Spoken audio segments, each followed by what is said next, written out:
ইসরায়েলের সঙ্গে রক্তক্ষয়ী সংঘর্ষের পর নতুন করে জেগে উঠেছে ইরান। পরমাণু কর্মসূচি নিয়ে ইসরায়েল ও আমেরিকার যে কোনো সম্ভাব্য হামলার আশঙ্কা করছে তেহরান। তাই নিজেদের সামরিক শক্তিকে নতুন করে শানিত করছে দেশটি। দুই পরাশক্তি ক্রমবর্ধমান হুমকির মুখে ইরান ক্ষেপণাস্ত্র ব্যবস্থা ঢেলে সাজাতে শুরু করেছে। কেননা এই ক্ষেপণাস্ত্রের সাহায্যেই 2000 কিলোমিটার দূরত্বে থাকা ইসরায়েলি ভূখণ্ডকে চূর্ণ বিচূর্ণ করেছিল তারা। এছাড়া কাতারে থাকা মার্কিন বিমান ঘাঁটিও ক্ষেপণাস্ত্রের আঘাতে কাঁপিয়ে দিয়েছিল ইরানের সামরিক বাহিনী। সে কারণে ক্ষেপণাস্ত্র তৈরির বিষয়টিকে বেশ গুরুত্ব দিচ্ছে ইরান। সাম্প্রতিক যুদ্ধে ইসরায়েল ও আমেরিকার হামলায় ক্ষতিগ্রস্ত ক্ষেপণাস্ত্র উৎপাদন কারখানাগুলো মেরামত করতে শুরু করেছে তারা। এছাড়া শত্রুদের রুখতে আরও শক্তিশালী ও নির্ভুল সামরিক সরঞ্জাম তৈরিতে মনোযোগ দিচ্ছে ইরান। উপগ্রহ থেকে পাওয়া ছবিতে দেখা গেছে ইসরায়েলে হামলায় ক্ষতিগ্রস্ত পারচিন ও শাহরুদে ক্ষেপণাস্ত্র তৈরি কারখানাগুলোতে নির্মাণ কাজ চালাচ্ছে ইরান। এখানকার আগে যে ভবনগুলোতে মিক্সার রাখা ছিল সেগুলো মেরামত করা হচ্ছে। তবে সলিড ফুয়েল ক্ষেপণাস্ত্র তৈরির জন্য খুবই গুরুত্বপূর্ণ প্ল্যানেটারি মিক্সার এখনো ইরানের হাতে আসেনি। ওই যন্ত্রটি হাতে এলেই আবারও পুরো দমে ক্ষেপণাস্ত্র তৈরি শুরু করতে পারবে তেহরান।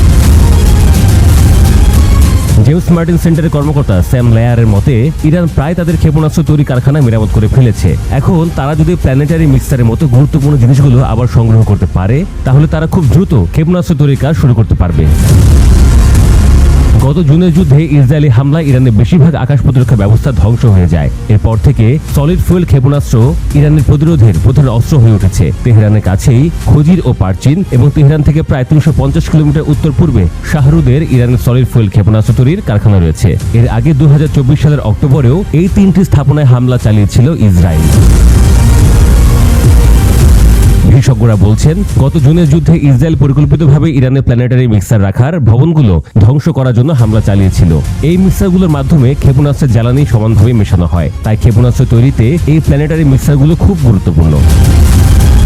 মার্কিন সংবাদ সংস্থা এপি তথ্য অনুযায়ী সাম্প্রতিক যুদ্ধের আগে ইরান প্রতি মাসে 200টিরও বেশি সলিড ফুয়েল ক্ষেপণাস্ত্র তৈরি করত। তবে যুদ্ধে কারখানাগুলো ক্ষতিগ্রস্ত হওয়ায় ইরানের ক্ষেপণাস্ত্র তৈরির সক্ষমতা কিছুটা কমেছে। পশ্চিমাদের ধারণা ইরান নতুন ক্ষেপণাস্ত্র তৈরি করতে চীন থেকে মিক্সার এবং প্রোপ্যালেন্ট কেমিক্যাল সংগ্রহের চেষ্টা করতে পারে। এর আগেও চীনের কাছ থেকে ক্ষেপণাস্ত্র তৈরির প্রয়োজনীয় সরঞ্জাম কিনেছিল ইরান। এদিকে ইরান এখন আরও নির্ভুল এবং বৃহত্তর অপারেশনাল সক্ষমতা সম্পন্ন সামরিক সরঞ্জাম তৈরির দিকে মনোযোগ দিচ্ছে। গত মাসে এমনটাই জানিয়েছিলেন ইরানের প্রতিরক্ষা মন্ত্রী আজিজ নাসির জাদেহ। এর মাধ্যমে ইসরায়েল ও আমেরিকার হুমকি মোকাবিলায়